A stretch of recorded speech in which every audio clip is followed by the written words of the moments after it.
So today I'm gonna be doing a deep conditioner slash hair mask. And what I'm gonna be using is shea butter, extra virgin olive oil, and tea tree oil. Then I mix up all the oils and add avocado. Finally, I whip everything up to my desired consistency. I always part my hair in half before detangling. It makes it easier, I guess.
I leave this on for 35 minutes.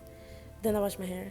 Sometimes an hour, sometimes two, sometimes three, sometimes four. Depends on the day.